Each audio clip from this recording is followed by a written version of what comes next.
Nyak Haji menghempaskan tubuhnya siang itu di pendopo rumah depan.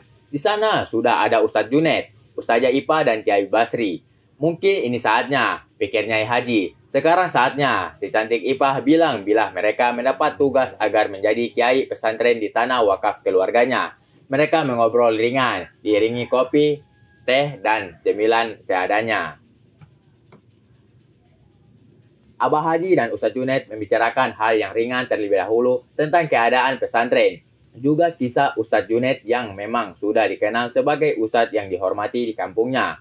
Ia jadi ingat Ustazah Sahla. Beliau juga mengajar dulu bersama suaminya. Bahkan Ustazah Sahla termasuk senior di pesantren ini. Ia sering disebut si cerewet, ngangenin, sampai sekarang. Namun setelah menikah, ia memutuskan keluar dari pesantren. Dan kabarnya mereka berdua menjadi pasangan ustadz-ustazah yang sukses di luar. Abah Haji bilang, dari Rian bila panggilan ceramahnya sudah padat. Begitu pula Ustazah Ipa. Bila ustazah paling cantik, ini memutuskan untuk keluar. Berarti sama ia seperti Ustazah Sahla. Antum gimana tugas Rihla? Santrinya nanti. Apa sudah disiapkan kendaraannya? Ucap Abah Haji. Sudah Abah Haji, semua sudah beres. Tinggal persiapan dari kitanya. Ustazah Ipa duduk percis di samping Nyai Haji. Mereka terus berbicara hal-hal yang ringan sampai Ustadz Junaid bicara. Begini Bah Haji, saya mau memberi kabar ke Bah Haji. Jadi Kiai, ucap Bah Haji memotong sambil tersenyum. Tentu Ustadz Junaid tidak kaget, karena ia pasti sudah membaca pikirannya. Kita masih berpikir-pikir dulu, Kiai, buat menerimanya. Pesantren ini sudah menjadi rumah saya sama Ustazah Ipa. Berat rasanya bila harus pergi. Kami dikasih waktu 3 bulan buat memutuskan. Ustaz, semua keputusan itu antum yang memutuskan.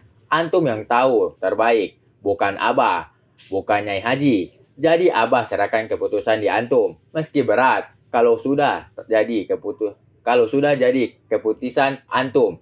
Insya Allah kami ikhlas, jawab Kiai. Nyai Haji memegang tangan Ustazah Ipa, seakan-akan bilang, jangan pergi cantik, kami mau datang dulu. Kami mau datang terlebih dahulu ke kampung halaman kami awal bulan besok, sebelum kami berdua memutuskan. Abah Haji tersenyum. Abah bangga sama antum. Abah yakin antum jadi kiai yang bijak. Abah Haji biasa aja. Dan kan belum memutuskan, Bah Haji. Abah cuma mendoakan yang terbaik buat antum semua. Amin, ucap semua. Oh iya, Roy kalau nggak salah pernah datang ke rumah saya ngobrol kalau saya sedikit sertakan buat mengurus pembangunan asrama. Kok nggak ada kabar lagi? Udah dicoret pula kepanitiaannya. Giliran Nyai Haji yang menjawab. Sengaja itu Ustadz. Nyai yang kasih tahu. Ngedengar Ustadz mau keluar takut persiapannya acak-acakan. Semua tertawa. Ya sudah, nanti tanya saja ke si Janggung. Dia memang mau banget Ustadz Junaid masuk tim. Gara-gara dengar kabar pindah ini dia sedikit kecewa. Si Jangkung, tanya Ustazah Ipa. Iya si Jangkung, itu Roy cantik. Ustazah Ipa kaget. Sejak kapan Nyai Haji udah punya panggilan kesayangan? Oh, kirain siapa? Ucapnya sambil tersenyum. Sekarang di mana dia? Tanya Ustadz Junaid. Dia ada di rumah Pak Dharma.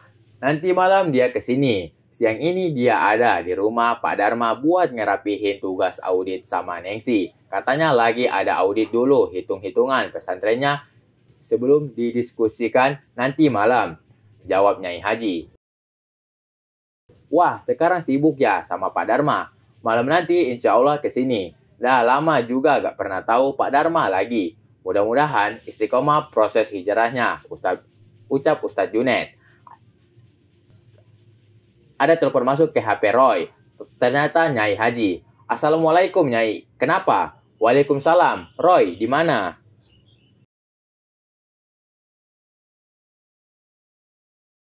Di rumah Pak Dharma, Nyai.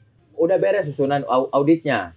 Belum. Nanti malam kita sama-sama beresin susunannya sama Nyai. Sekalian ngejelasin biar Nyai tahu. Sekarang sama Teh Neneng lagi auditing. Ringan-ringan aja. Persiapan buat nanti malam. Ya udah kalau gitu.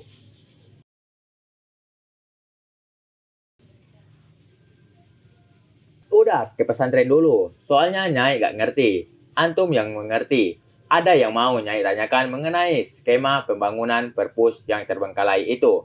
Roy tersenyum. Iya Nyai Haji, insya Allah. Keberadaan Roy sekarang dicari-cari oleh Nyai Haji. Padahal bertemu malam ini. Tapi Nyai Haji selalu tanya meminta pertolongan bila Roy. Seperti Wickman yang harus siap dan sebagai santrinya sudah seharusnya ia datang. Keberadaan yang mulai sering dipanggil itu membuat Nyai Haji semakin dekat dengan Roy.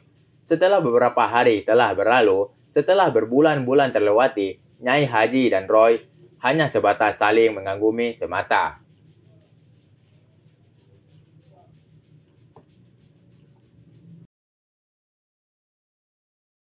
Tak ada niat untuk sampai menuju ke hal yang di luar batas.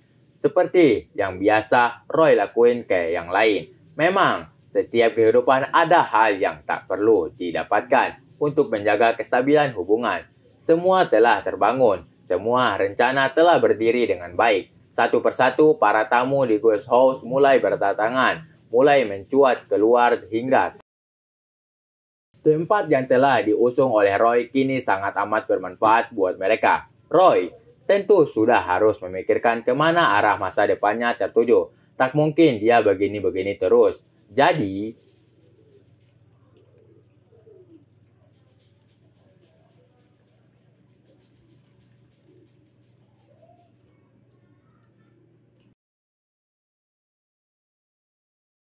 sekian dulu cerita ini. Karena seyogyanya, cerita ini dibuat untuk kesenangan pembaca yang menginginkan fantasi bercerita yang dipenuhi pencangkulan bersama wanita-wanita soleha. Terima kasih atas kesediaannya membaca karya saya yang ini. Salam.